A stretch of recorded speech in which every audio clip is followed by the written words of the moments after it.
Hi, everybody, and welcome to the Gender Ideology and Free Speech panel as part of Plebity's Free Speech and the Left conference. First of all, I want to welcome my two panelists today, Artie Morty and Stella O'Malley. So thank you both so much for being here. Thank you. Thank you so much. Lovely to see you both. Great to see you guys. So Artie Morty is a commentator, writer, and YouTuber who reports on gender ideology and its effects on children, women, and the gay rights movement. Artie co-hosts an online show called The Mess We're In with Graham Linehan and Helen Staniland. He's known for his clarity in breaking down complex and contentious issues and for his strong advocacy for gender nonconforming individuals. He's written for Plebity, Lesbian and Gay News, and on his Substack, artiemorty.substack.com. Stella O'Malley is an Irish psychotherapist and author.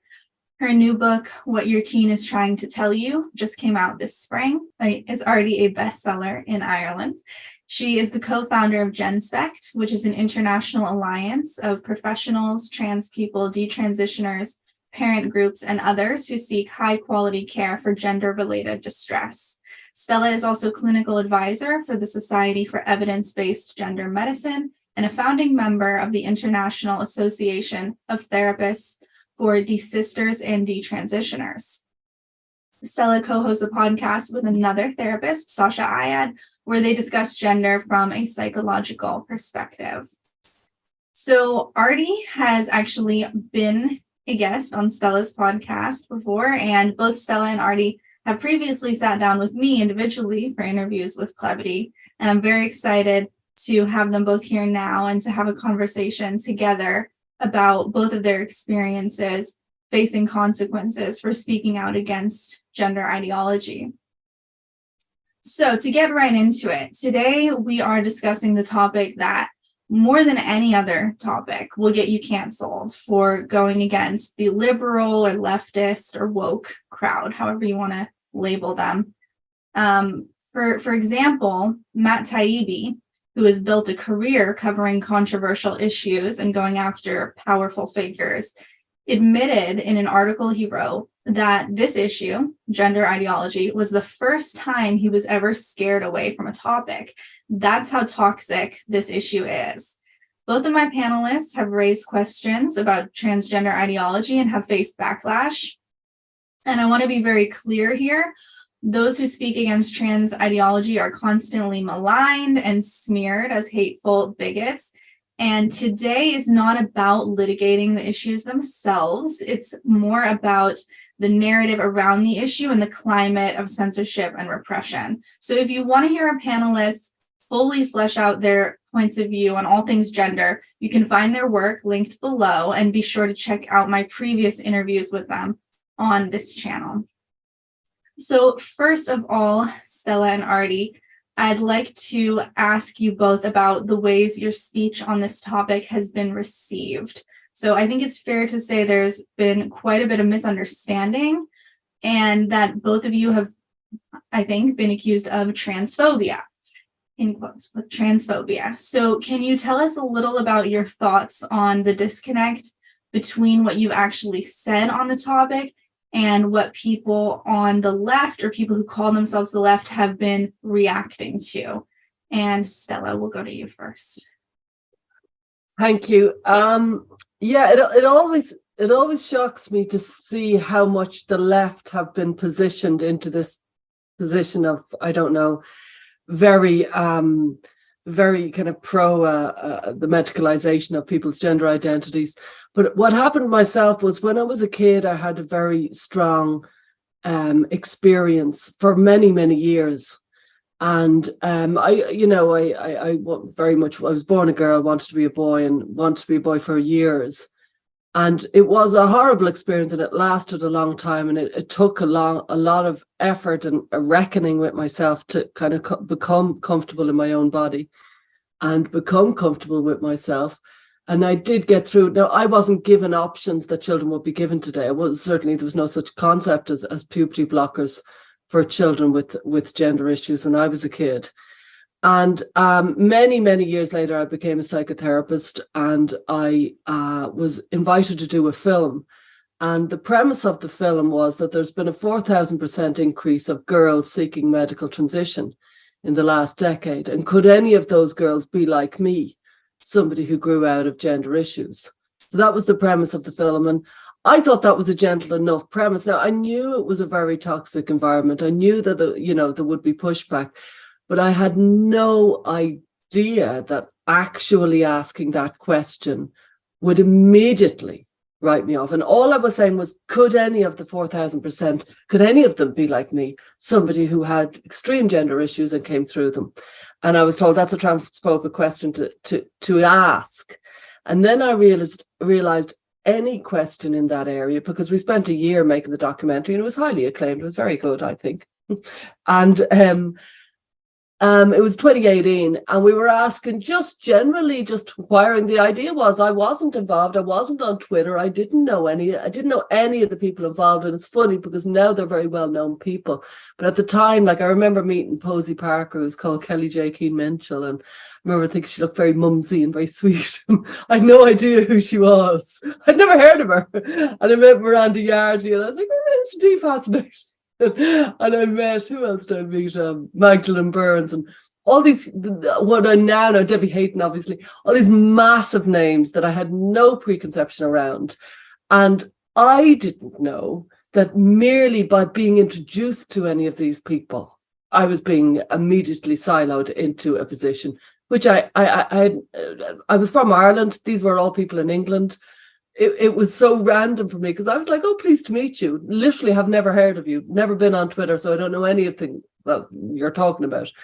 So I had very much a baptism of fire of being silenced, because there was a huge amount of efforts from all the kind of trans groups in England to get the film shut down. And later on, the director of the film, his name is Ollie Lambert, and he's made 30 films, all based on the wars, Iraq, Iran, and he did a lovely film on Ukraine, a very sad film on Ukraine there a few months ago. And he said of all the films he's ever done, and he's won Grammys and Emmys on these films, he's very highly acclaimed. Of all the films he's ever done, the hardest to get both sides to speak was this film about trans issues. And he left our film, which is called Trans Kids, It's Time to Talk, and he moved on and he did a film between Israel and Palestine, and it was called 24 Hours in Palestine. And the idea was he was meeting both sides, and he found it easier to have both sides meet on that film than our film, where basically we were absolutely blackballed because we spoke to certain people, the people I mentioned, because we spoke to certain people. That was at the end of the film. Nobody who was pro-trans would speak to us, and we were willing to speak to anybody. And I remember I was at an event. I'll hand it over to Archie now in a minute, but I remember I was at an event, and it was the first time where I realized something very strange is happening. And I might sound very naive, but I wasn't. I was really quite educated, but I just wasn't in this online culture war that many people are in, including myself these days. And somebody was saying, what's the hashtag for the event? It was just this women's event that we're talking about women's kind of issues. And somebody said free speech, and everybody went, oh no, that's a right-wing trope. And I was like, sorry, what? Right? What? Have I heard that right? And I turned and I said, sorry, free speech is a kind of, forbidden. And they were like, oh yeah, like free speech is way off. And I was like, oh, there's a whole world here. There's a whole world here of rules that turn everything we learned about civilized society on its head. And it's very Alice in Wonderland, what's up is down, down is up, blue is red. It's an extraordinary world. So yeah, since then, and it's because, by the way, the only reason I'm still here talking about the same issue, 5 years later, is because I hated being silenced. I realized that the truth wasn't coming out because the silencing we got the film out, but so much got removed, so many things got in the way, so many kind of additions got put in that shouldn't have been put in. And I realized the truth is being warped and mangled because of political maneuverings. And it's only for that reason that I'm still talking about it. Had I just made the film, it would have been an interesting film, and had we been free to say it, I wouldn't be here. I wouldn't have made Jen Spector. It just wouldn't have continued. It's just this feeling of people are hiding information that will really help people, and it's essential that anybody who knows speaks out. Interesting. So by opposing you so strongly, they kind of encouraged you to keep speaking out about it, which is interesting. I had just to finish, I had just released a book on bullying called Bully Proof Kids in 2017. And, you know, it all started in 2017, that the film was made in 2018. And it was bullying. I you know what I mean? There was definite bullying happening. It was targeted harassment. I could see it happening. And I was really, really up on how group dynamics work. And so there was just, I couldn't but keep talking. Interesting. All right. So Artie, your thoughts on kind of the disconnect between your speech around this and what people have received or heard? I come at this as a gay man who has some history of distress around my sex and who has had a little bit of exposure and experience in the transgender community a long time ago. In the late 90s, I worked for a little while at a transgender bar. So I was very familiar with some of this issue long before many other people were. And then I moved on. I got over my distress around my sex and gender. I stopped working at the transgender bar and I moved to another city, and I forgot all about that experience. And then many, many years later, I had been in a long-term relationship with someone that ended. And so I found myself back on the dating scene, on the singles market, and I was spending a lot of time at gay bars and reacquainting myself with the gay community that I hadn't spent that much time in because I was in a long-term relationship. And what I found was that in that time that I had been away, everything had changed in gay culture. Suddenly, everything had to do with gender identity and not with sexual orientation. So many people were not just cross-dressing and playing with their gender identities, but experiencing tremendous distress around sex. And I was trying to figure out, I wanted to understand what was going on. I never came at this with a criticism of gender identity ideology. It was always my intention to just understand what gender is, what transgender is, what this issue is, to come to an understanding. I also have I've always been curious about science. I'm a scientific-minded person. I'm a big advocate for freedom of speech, and I'm a big advocate for scientific literacy. So I wanted to understand the science of what sex and gender identity is. And what I realized is that there are a lot of people who simply don't want the answers. There are a lot of people who have extreme distress around sex and around gender identity. And there's a lot of fear that if they actually understand what these things are, if we put a microscope up to them, that their distress will maybe be delegitimized, or that somehow they'll be harmed. And I don't think that's right. I think everybody needs to understand what gender is, what transgender is, what gender dysphoria is, for their own sake. And what we're seeing in all of society right now is that there's a sense that if we talk about this, we're doing harm to the gay and lesbian and bisexual community, which is now expanded to include transgender and words like queer and unrelated things like intersex conditions, and it's just growing all the time. There's a sense of in society that there's a historic guilt and shame about the past's homophobia and misdeeds against same-sex attracted people. And I feel like people want to relitigate that through this new issue of gender and gender identity. And I don't think that's right. I think that we have to be able to talk about this openly, and we have to understand what it is. What's interesting is that no two people have the same idea even of what transgender means, because nobody's allowed to talk about it, and because there's so much anxiety about even asking questions about what these things are and what it means. No two people have the same understanding of what it is. Some people believe that this has to do with a deep inner sense of being. Some people believe that it's a kind of intersex condition or a biological thing. Some people believe that it has to do with biological sex not existing at all. these are valid questions to ask, and these are valid things for people to come together and to talk about openly. So when I started asking questions, I started realizing that nobody wanted to hear the answers to these questions. Nobody even wanted to hear possible solutions to some of the problems that a lot of these people were experiencing. And it got me in a lot of trouble really fast. People very quickly decided that I was unworthy of their friendship. I was unworthy of the gay community. And it was very upsetting. I've lost many, many friends. I worked in the gay community and I no longer do. I don't feel welcome or comfortable in gay environments because there's this tremendous sense that anybody who speaks scientifically and rationally about sex and gender is somehow a traitor to the cause and is trying to harm. Yeah. So why is this such a third rail issue? I mean, Artie, you just raised the word homophobia, and that's something that gets thrown in there a lot with people who raise questions or critique the trans movement. So that's maybe one thing and one piece that we want to start to tease out. But Stella, I want to ask you, what do you think? What are your thoughts on why is this such a third rail issue that even for you as a professional asking questions and looking to understand, right? Like Artie was talking about as well, making this documentary, why do you think people reacted in that way?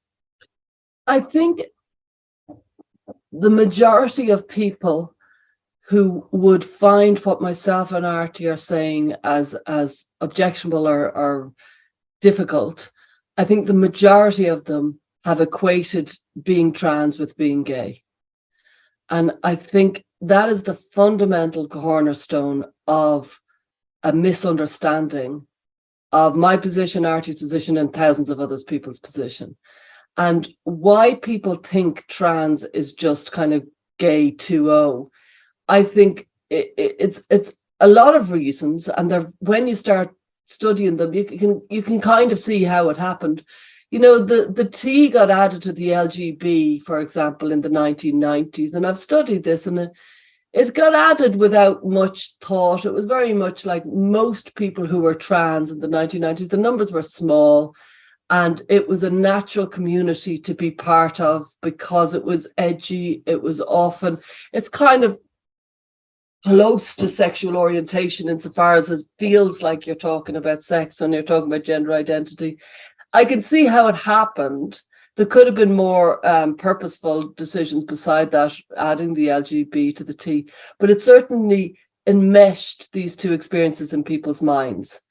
And as now we're 30 odd years later, I think most people think some people are born gay and some people are born trans and some aren't. And those that aren't are cis.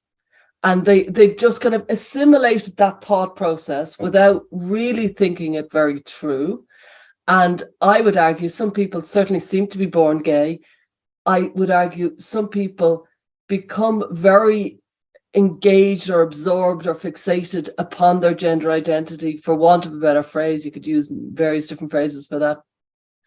And they become fixated and they stick onto it and they want to become somebody else.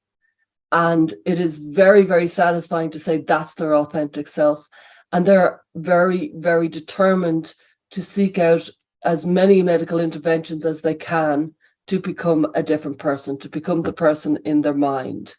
And I think it's a starkly different experience to being gay. Being gay is about your relationship with other people. It's about sexual attraction. It's about falling in love. It's about intimacy with somebody else. Gender identity is completely within your own head. It's unfalsifiable. It's unverifiable. Nobody can put their finger on it. You can't test it. You can actually test somebody else's attraction to somebody else. And it's a relationship with yourself. And so it's nothing to do with anybody else in the world. And so it should never have been put together. But as a result, I think people think that we are basically talking the equivalent of saying people shouldn't be gay, which is not what we're saying. But I think people are misunderstanding that. And they actually don't get further than block 2. That is where both sides just divide. You know what I mean? And I think if we can just do nothing else, but if over the next 10 years, we establish within society that gender identity is a very different experience and has a very different expectations from society than sexual orientation. If we do nothing else but that, I think a huge amount of misinformation will be corrected. I don't think we'd have to do a hell of a lot more, actually. Okay, so Artie, thoughts on why this is such a third rail topic? And also, I'm curious, do you agree that the LGB should not be grouped with the T? I don't know if I have an opinion one way or the other on whether the LGB should or should not be grouped with the T, because I think it depends on the context. But generally, same-sex attraction is a very different thing than having a gender identity. It's a very different experience. But I can understand that many same-sex attracted people do have gender identities and do believe that they are transgender and are transsexual and transgender. So in some cases, I can understand why these letters are together. But in others, I think it's very important that they shouldn't be. I've co-founded an organization called LGBT Alliance Canada. So I'm very interested in specifically the rights of same-sex attracted people, just the LG and B as a separate political entity from the other letters. But I think that's to each their own if they want to include whatever groups that to identify with. As to why this is such a third rail, I think it has to do with a little bit with some of the political shifts we've seen across society. Most civil rights struggles came from the left, and they came from people who were marginalized and didn't have any political power. And the left has always been kind of the anti-establishment side of society. But over the last probably around 20 years, so many of our battles have been won on the left that we really are the authority now. We're the establishment. The progressive politics, civil rights, gay rights, especially, these things are entirely, these are all in the institutions now. Every HR department, banks are flying rainbow flags, all the governments. We are the institutional power now. We're the establishment and not the anti-establishment. And that means we can control what can and can't be said in ways that it used to be the right wing that was able to do that. And we used to fight to have our voices heard. Now we have the power to silence other people's voices. And unfortunately, a lot of people are doing that. This is why the word freedom of speech is being considered a right-wing dog whistle, because we have the power to silence views that dissent from us, and we're using that. Free speech is being used by people who disagree with a lot of views on the left, and this is one of them. I consider myself to be on the left. I consider myself to be a progressive. I consider myself to be an ally of transgender people and definitely of gay people. I'm a gay rights activist and advocate. But I have a view that is just more nuanced and more complex than what we're allowed to have on the left right now. And because of that, people want to completely silence me. People who are my own political and ideological allies otherwise just don't want my voice to be heard at all. And I think this has to do with this shift in power, this sort of zeitgeist shift in society, where progressive views are now totally mainstream. Gay rights is absolutely is absolutely considered to be has been adopted by everybody pretty much at this point. That's a big part of it. So I want to hear a little bit more from both of you about your experience facing backlash. So Stella, we'll go back to you first. What has it been like in these 5 years since you kind of set foot into this debate? What are some things you've dealt with in terms of backlash? I think of, Christy Moore is a singer in Ireland. There's a famous song, "This is Heaven, This is Hell." Who knows, who can tell? And it really has been like that, because there's been some hellish, terrible moments where people have badly misunderstood me and badly misrepresented me, my thoughts, my speech, misquoted me, deliberately misquoted me or taken quotes out of context. So I've seen the kind of the underbelly of humanity in a way I'd never seen it before. Now, I'd seen some awful things, but I hadn't seen such systematic colluding, lying, and bad faith, cynical determination to pull me down, even though they could hear what I was saying. They knew enough to kind of mangle what I was saying and change it. So when you see that, you can't unsee it, and it's a kind of a horrifying realization of what people will do to other people. So that has been horrific. On the other hand, I've met some extraordinary people in these last few years as well. So it hasn't all been bad, but it's certainly been the most intense of my life, where I did need to kind of every so often rally my deepest reserves of courage, because when you're a psychotherapist, I was working for myself, and I did the film, and like, honestly, when you watch it now, it was so gentle. Like, it was so gentle, just kind of, perhaps could we maybe speak about this, was probably as deep as I went into it. And when I got vilified afterwards, like literally, like, and they often, that line, first they laugh at you, like they laugh at you and they undermine you, and they really, really, really denigrate everything you say. Now, I'd already got books published. I'd already a lot out in Ireland of me, in the national media. So my position was very clear about mental health, about the fact that I was an atheist, about the fact that I was very liberal and very leftist on all policies. And so all of that was absolutely dismissed. And I was called a right-wing Christian zealot. And I was like, but how can you call me that? I have books. It's obvious. Like, it's all there. It's very, very verifiable.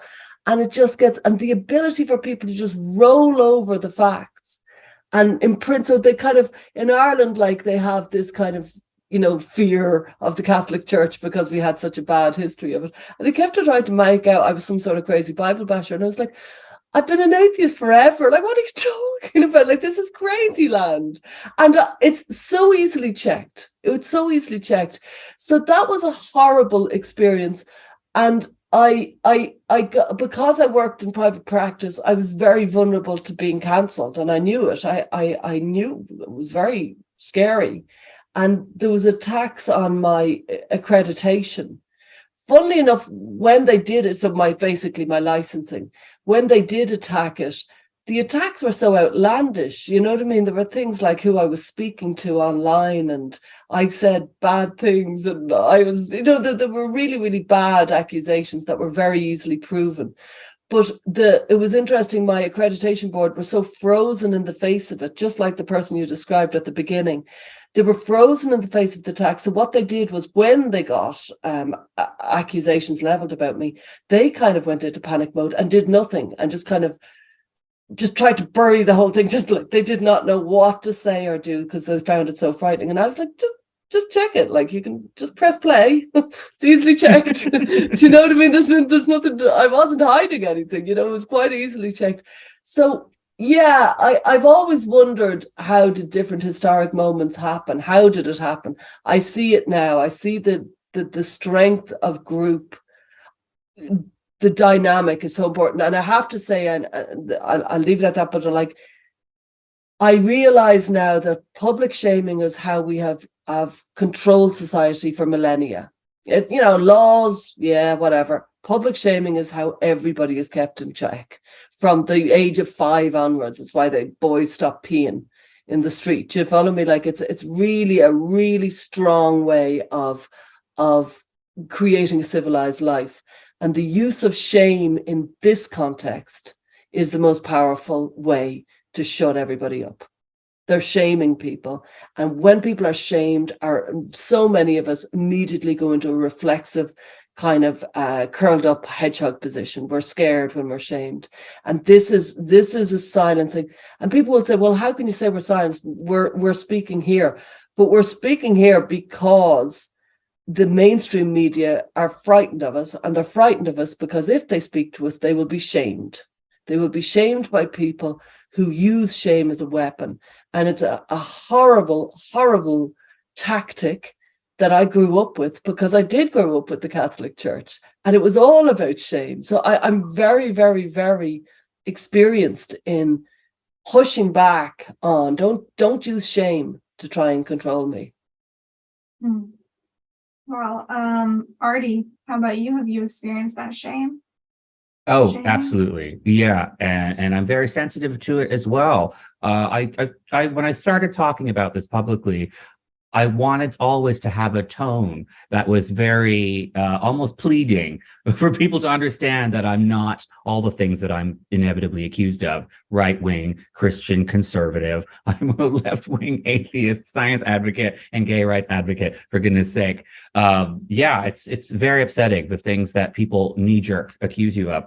But people, because there's no discussion about this, because this topic isn't being openly talked about at all, people don't understand that to even talk about it isn't to hate transgender people. People suggest that I hate gender nonconformity and I want everyone to be gender conforming. That couldn't be further from the truth. My idols in all my life have been gender bending people: David Bowie and Prince and the lead singer of a band named Suede. I love gender nonconformity. I love gender bending in general. I think it's a wonderful thing. What's important is that people who are expressing their gender in any way that they want are not experiencing medical distress, are not being given bad treatment, are not, we have to make sure that these people get the services and the rights that they need and deserve. So speaking about this issue is not actually about criticizing or being hostile to gender nonconforming people at all. It's very much about making sure they get all the support that they need and the proper support that they need. And that's just completely not understood by so many people, because like Stella was saying, they're not even going to that one step. There's such a climate of fear, a climate of fear of being shamed, a climate of losing one's tribe. People are very tribalistic. People have in-groups and out-groups, and that's not necessarily a bad thing. That's just a part of the human condition. People are so scared of falling out with their tribes. And I think it's particularly prominent in North America. The United States has become a massive battleground of blue and red, of sort of MAGA country, and the left and right are a total ideological war, it seems right now. It seems like we're living in two Americas. Now I live in Canada, which is different, but we tend to fall in line with whatever political sort of whatever political trends are happening in the US are inevitably going to happen in Canada too. So we're seeing the same thing here. So the one thing I hear over and over again when I bring up this topic is that it's somehow right wing. All you hear all the time is mention that you're falling in with the right. Are you sure you haven't become right wing? Gosh, you're not as left wing as you used to be. And I just stand here thinking it has nothing to do with right wing anything. This just has to do with basic facts, basic conversation, basic freedom to ask questions. And in fact, it's very, very progressive as far as I see it. This really isn't a left or right issue at all, but I could at least frame it somewhat on the left, in that it has to do with making sure people have their rights and freedoms and are taken care of, and that marginalized people get the support they need to live their best lives in society. So yeah, it's very strange. Could I add to that? Because I think that's a very good point, that like arguably if aliens landed on Earth and if they learned about what is left wing and what is right wing, arguably they would say, well, people like Archie and Stella are fundamentally left wing on this issue because they're very pro a kind of a live and let live, non-medicalized, low interventionist approach, while the medical transition side of things is a big pharma, very intensive medicalization that costs billions of dollars to the world, and it's a medicalizing an identity to conform with stereotypes. So it's a really strange scenario where the left have chosen this as a left-wing idea, but it sits much more, frankly, it's much stronger on the right. It's stereotypes. You don't want a gay little feminine boy. Yeah, turn him into a girl and then your head can go around it. That is a fundamentally more conservative view of it. He's not really a boy, he's a girl. Put him in a dress and medicalize him quick because we can't deal with the fact that he's feminine, you know? And I want to add to that. I think there's an element of a sense of freedom of choice. So maybe that's how it turns into somehow a progressive view.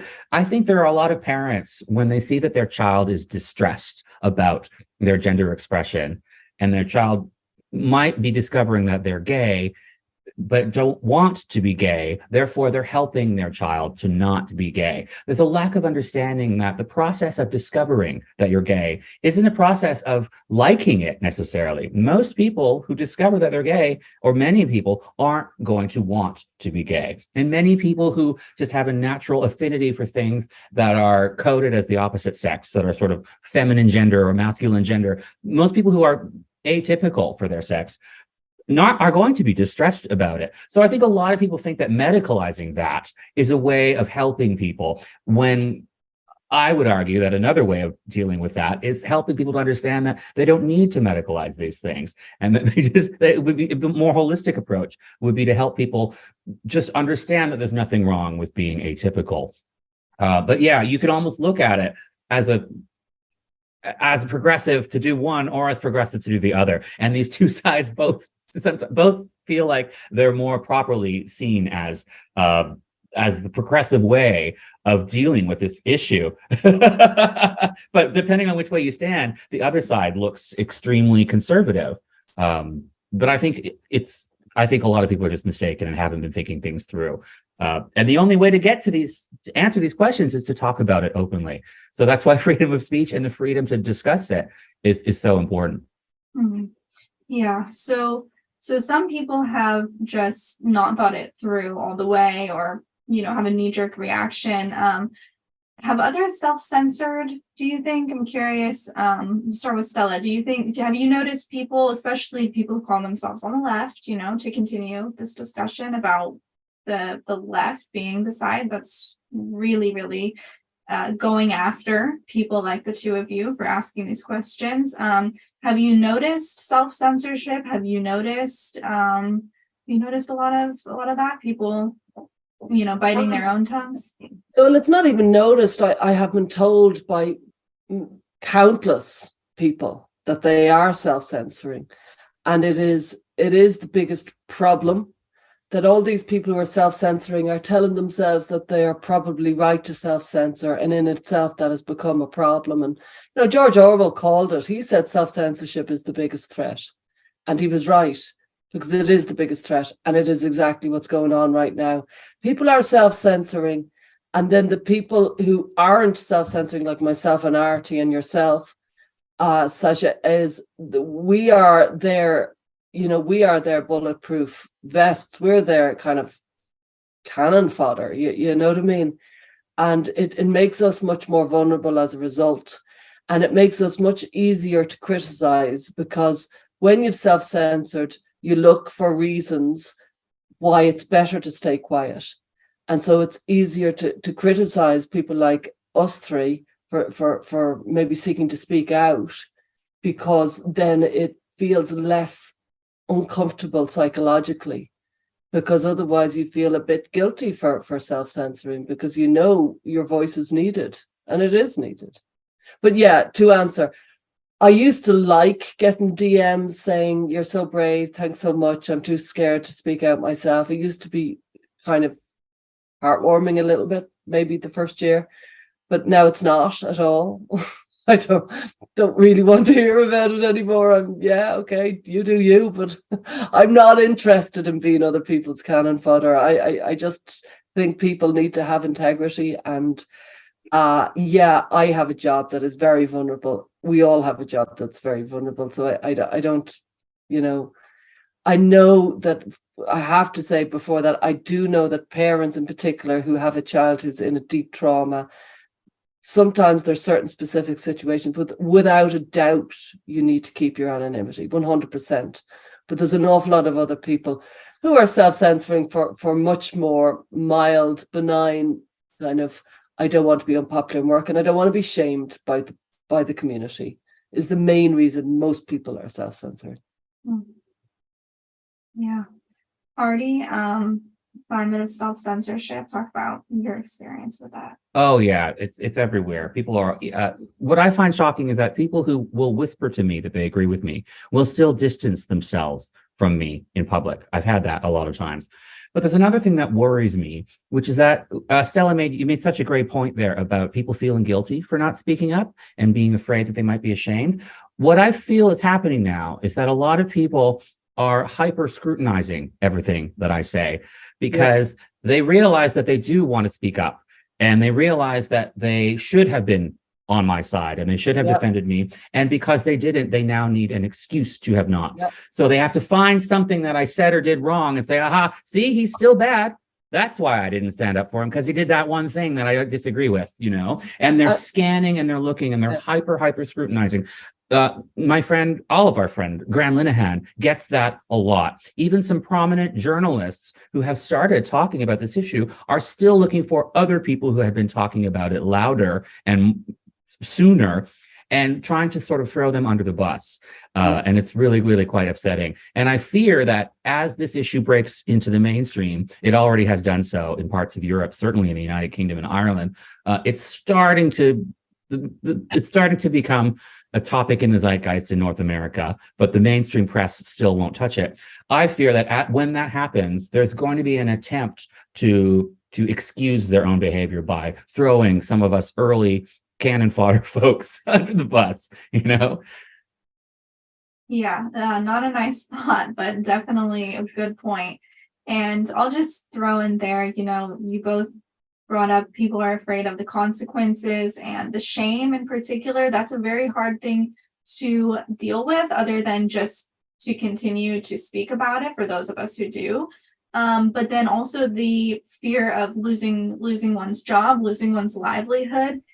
I want to ask you both as well, what do you think it does to the larger society when you have this sort of chilling effect, when you have all these people self-censoring, when you have huge organizations and even the government, different governments taking a side on this and perpetuating one narrative that does shame and silence and censor its critics. So what does that do to not just the left, but just to society in general? I think it's the beginning of a very, very dangerous trend. If you look at history, if you look at when progressive views descended into authoritarian views, like in many times this has happened in the 20th century, but my favorite example is East Germany. It's starting to look and feel a little bit like that. And I know that might sound off-putting and jarring to somebody who thinks that we're just talking about a sort of niche issue that has to do with a few people having distress around gender. But the way that it's being censored, the way that it's created such a climate of fear and total control over the narrative and total excommunication of anybody who says anything at all about it, this can easily transfer to other areas. So I think it's really, really scary. It's a really, really dangerous precedent that we've set, and we really, really have to address it. It'll be very interesting to see how this plays out over the next few years. Hopefully, we will correct this mistake in our censorship, but who knows? I also think it'll take a few years at least. I think there's a very worrying belief system that young people are growing up into, which is your dark side is shameful and needs to be given no room. So it's the entire concept of psychotherapy is frankly, thrown out with this, because everybody up until maybe a decade ago accepted that we have a yin and a yang, we have a dark side and we have a shadow side and a bright side, positive and negative.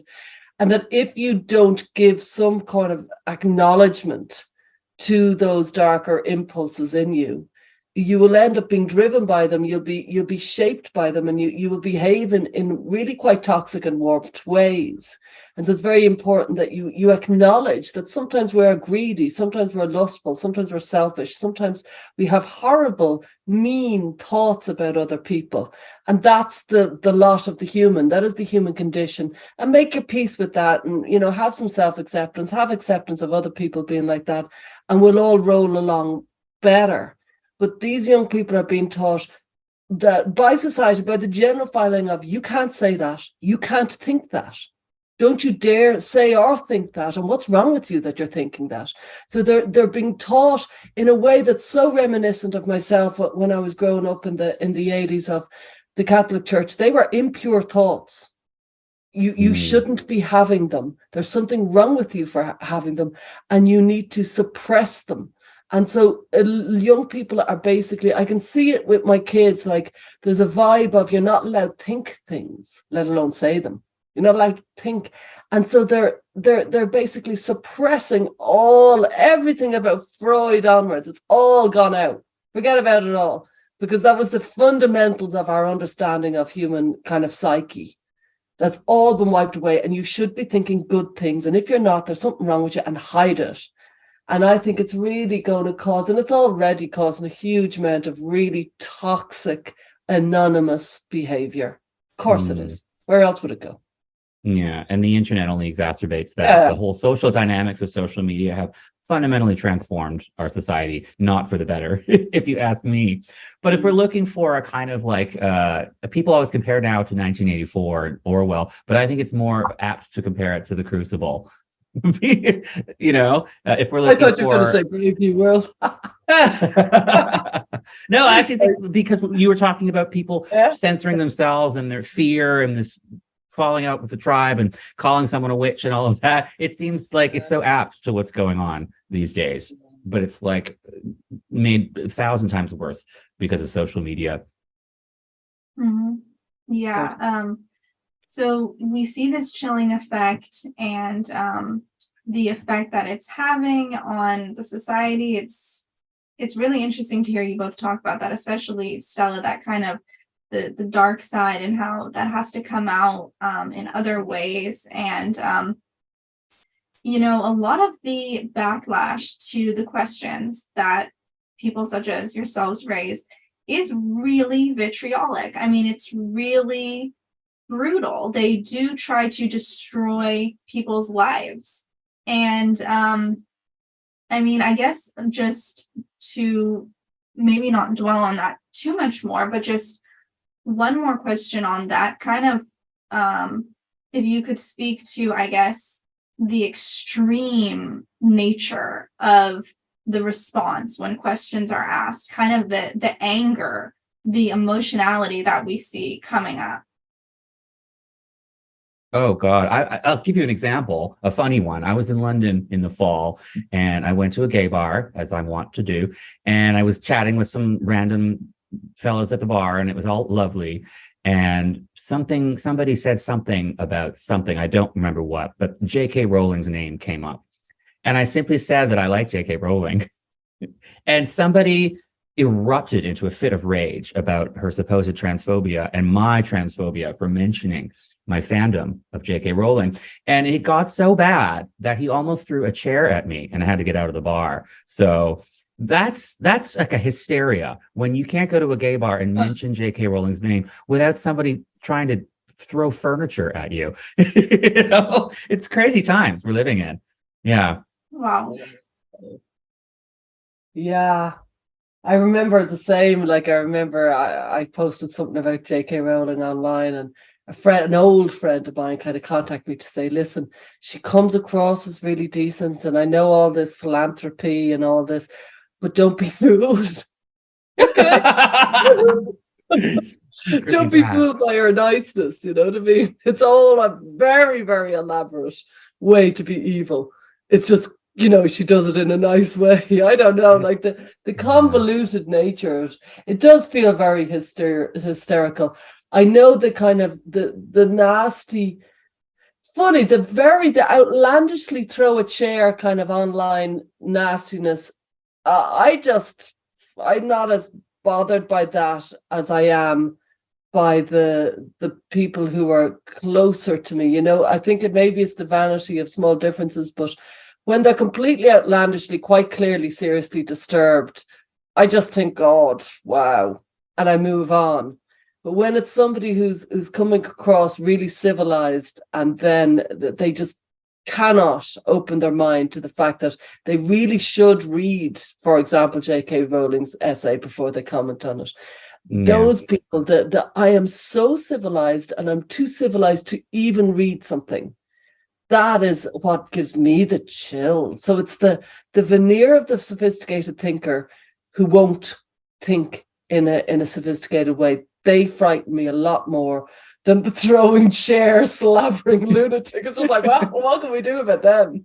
Yeah, well, I spent a lot of time studying Scientology, not as a Scientologist, but as a fascinated onlooker at the kind of train wreck of Scientology. It's very famously a dangerous cult, but a lot of very intelligent, rational-minded people somehow manage to get caught up in it.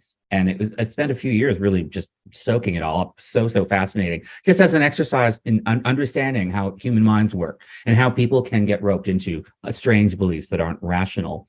And there's one of the lessons I learned arguing with Scientologists on message boards online was that you shouldn't call it brainwashing. It's more appropriate to call it heart washing, because people, how they get roped into Scientology is that slowly, bit by bit, this group, the Scientologist group, convinces you that they're decent and that they're good and they're your team and they're your tribe. And you develop this tremendous affinity for these decent people. And their actual beliefs don't matter. Most Scientologists don't even know what Scientology even does or even believes. All they know is that they're a group doing good and they are good. So when you try to show them that Scientology has done something bad, it's not that they're too brainwashed to see it, it's that they're too heart-washed. It would hurt their feelings to be told that their group has done something bad, so they have to push it out. Their hearts will not allow their minds to even process any information that might tell them that their tribe that they're deeply loyal to is somehow bad. And the gay rights movement has a tremendous amount of goodwill in the world right now, especially among the left. And the gender identity movement has taken a lot of that energy. A lot of people on the left believe that transgender is the new gay rights, and that all of their passion and affinity for lesbian and gay people is attached to anybody who's transgender as well. And that to do anything that might make you think differently about this is so frightening to them that it's akin to saying that all gays and lesbians basically deserve to die. They can't process anything, no matter how well spoken it is, no matter how reasonable it is, if it's telling them that they are somehow mistaken in their allegiance with this tribe. Of course, I'm not telling anyone that they're mistaken in having allegiance for gays and lesbians. I'm a gay rights advocate, and I'm not telling anyone that they're mistaken to be having allegiance with their transgender friends. By no means. I'm simply arguing that people should look at this issue with a rational lens, should question some of the underlying assumptions about this, and to just sort of treat it more rationally. But people can't see that because their emotions are blocking them from listening to anything that might suggest to them that they're on the wrong tribe, if that makes any sense. So it's kind of heart washing rather than brainwashing. People are so emotionally wedded to this group and to this identity group that anything that even suggests that they might possibly change their mind about that view must never be even allowed in the first place. And anybody who's trying to say anything that might threaten that sense of allegiance can never be trusted. And that's why someone as decent as J.K. Rowling, famously one of the most decent people in the world, writer of books that are beloved by hundreds of millions of people, can be suddenly treated like a hostile monster who's out to trick you into being bad, that she can't be trusted, you know? Mm-hmm. Yeah. Stella, did you want to add anything on that before I take it? No, I agree completely though. Yeah. I remember this really stuck with me. I have a friend who's a psychologist, and when she first started probing into what me and Artie are experiencing, she said, I couldn't believe it, because if it was true, it meant the entire of my civilized society was completely rotten. So therefore, it couldn't be true. So she spent a complete year studying it, reading, going, what Stella's saying couldn't be right, because actually it upturns our civilization, because massive lies have got into all of the institutions and schools. And I know I sound a bit mad, but I can see where she was coming from. She was like, I just cannot believe that J.K. Rowling must be bad, because that level of vitriol couldn't have happened misguidedly. And you know what I mean? She came from the premise of the populace have been so insanely full on certain that it couldn't be wrong. And so, like, God bless her. Like, it took her a year, but she did kind of. She came from the premise of, I must be wrong. Stella must be wrong. Everybody else, because there's too many people on the other side saying it with such certainty. And I thought that gave me a real insight into how people just think. It reminds me of, and I know I say this analogy a lot, but in Northern Ireland, we had the Troubles for 40 years, and thousands of people died, and it was very, very complicated. And everybody was scared stiff of speaking about it because it was so easy to go wrong. And everyone would go, "You're wrong, you don't understand, it's very complex." And so you'd be shot and nobody would say anything. And only the real extreme experts on both sides would speak. And everybody else would go, "Don't ask me, it's too hard, it's too complex." So I do think that's happening as well, you know. It's a very strange position society has got itself into. Yeah, there's a line in Roald Dahl's Matilda, I think, that was pointed out to me. Somebody is calling it like the Matilda principle, where the head teacher is being so viciously cruel to the students that their parents simply won't believe them. And Matilda says, so, like, don't do anything halfway. Go whole hog. Be so extreme, because then no one will ever believe that it's true. And that seems to be what's happened. This is so shockingly big, and it's such a shocking mistake that we've somehow walked into, that it's just almost unbearable to face the enormity of it. And it makes me wonder a lot how this is going to play out. I don't think we've ever, as a society, had to deal with this in the age of social media, in the age of digital technology, where everything we've ever said can be held to account. A lot of people have put themselves on the record saying some really, really shocking things, and they can't just quietly hope that everybody forgets. It's not like your racist uncle, you know, who quietly dropped his racist views when his, you know, niece married someone of a different race, and then we all just forget about it. Everything everybody said is documented. It's online. So that's going to be really interesting how this plays out. Mm-hmm. Yeah, and you both, you know, stated so eloquently how it really is scary to speak up about this, and to be a little more fair than I think I was a few minutes ago to the people who stay anonymous, you know, that it comes with a real risk, and they may be scared of even asking a question for fear of being shunned by everyone they know, or, you know, they might be afraid of saying the wrong thing. It is hard. They might feel like they're stepping on a landmine. For my last question, just if you guys could just say a few words, what would you say to someone like that who maybe has a question about this, and they know that by asking it, they will be potentially smeared or shamed? What would you say to that person? Stella? It's never too late to do the right thing. I think your moral integrity is probably the most important thing a person can have. And you know, to give your power away by allowing yourself to be silenced is betraying yourself and dishonoring yourself.